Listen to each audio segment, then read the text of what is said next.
Alright, this is my plan. I've learned a few things after making these two. This was my first one, made a lot of mistakes. This is my second one. I think it could be a little stiffer. I do need to cut some more leather out. But this time I'm going to start with just a small piece of fabric. And after I get my pieces collaged on there, I'll trim it before I stitch it. Then I'll put it on a bigger piece of muslin in a hoop to do my stitching in the hoop, because that's what I prefer. So last time I stitched it in the hoop on a bigger piece, and then I had to come back and trim it, which was a lot more difficult. So let me get some scraps trimmed up here and I'll be right back.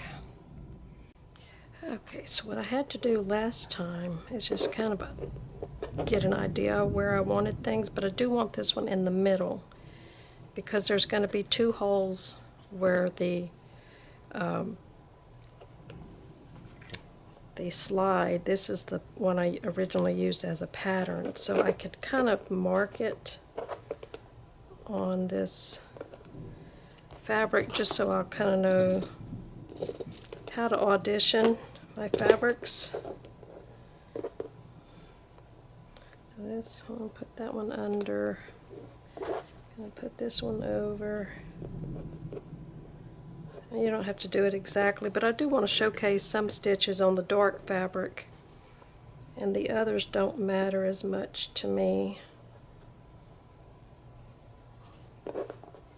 Messed it up. I need to put that in the middle, and I'm going to pin it. She's trying to get out of her kennel because this thunder is bothering her. She's making a racket in there. Alright, we'll put that like that.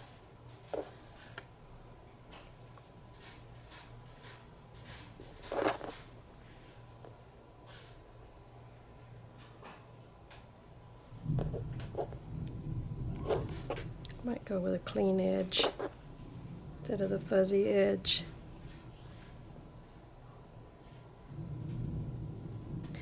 Alright, so I want to do this one over here like that, and then I can pin all this down and then I'll flip it over to trim it. So I think I have enough pins in here to turn it over and not mess up my layout. And then I can trim around this, make sure I'm not going to hit any pins.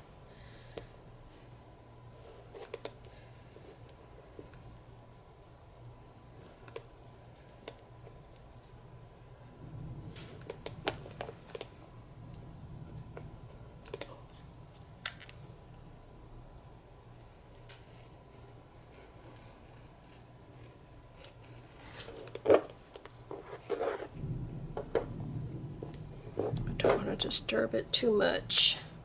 I need my rotating mat.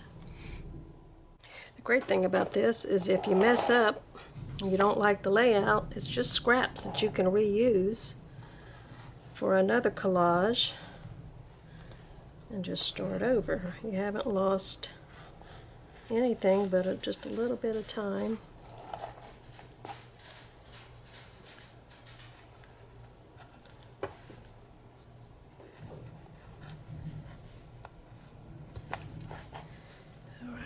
Scissors would have probably been easier.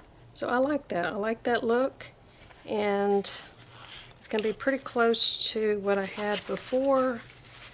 You're never going to get them, you're never going to have two alike. So I'm going to have that the same, and I need a piece of lace. I put a piece of lace to soften this black here. So just a really sheer lace in white. I'm just going to cut a piece out right there.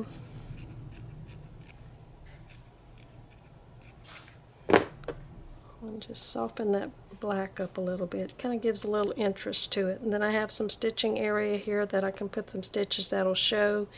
And then this, I just kind of put seed stitches all over the top of that white area. Actually, it went into the flower too, and it gave it some texture.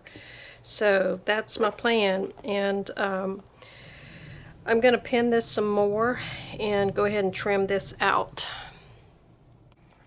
Alright, I'm just going to turn this over and do some cleanup.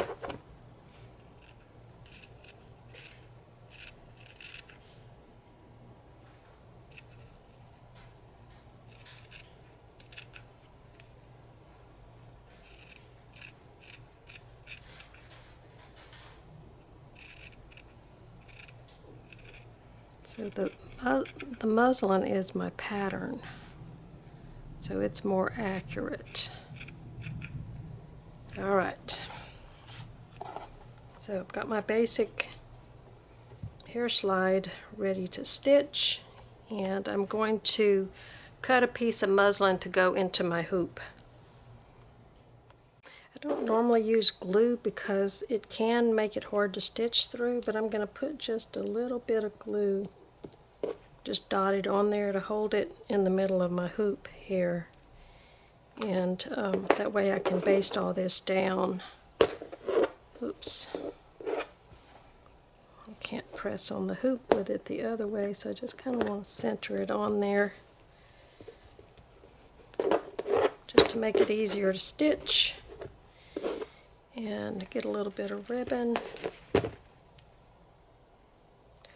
The other thing I need to do is go ahead and mark where the holes are going to be so I can place my lace in a certain way.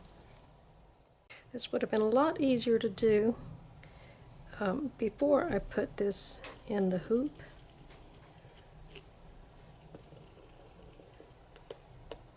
It's right there. That one doesn't matter as much, because this flower thing, I want the flower to go on the edge there, but I want that hole to go between two of these flowers. So I'm going to put that on there like that.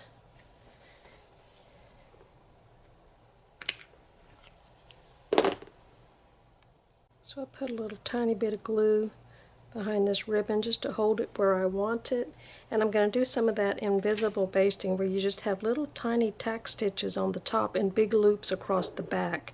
There's a lot of videos showing how to do that, or you can just put temporary basting in, but with those permanent basting you leave them in and you just have little tiny dimples where the little tiny tacks are taken on the top of the fabric, but you have big loops on the back. Alright, this is stitched up, and I did a little bit different than the last one. It's impossible to get two exactly alike, and I wasn't even trying to, so I'm going to go ahead and take it out. This one, the only difference between these two is this one has an extra layer of muslin, which did make it a little bit more difficult to stitch in some areas, but it wasn't bad. So now all I have to do is remove my markings and trim this out. This next step is optional. On all of these, or these other two, I did a blanket stitch around the edge, and I like the whimsical look of it, and it also kind of keeps these layers together before you glue it onto your backing. So I'm going to go ahead and do a blanket stitch all the way around. Okay, I've got the blanket stitch all the way around, and so I'm going to tend to this tomorrow. I'm just going to spread some glue. I've been using tacky glue, and I'm going to wait till tomorrow to see if it holds, and then figure out what kind of glue I need if it doesn't.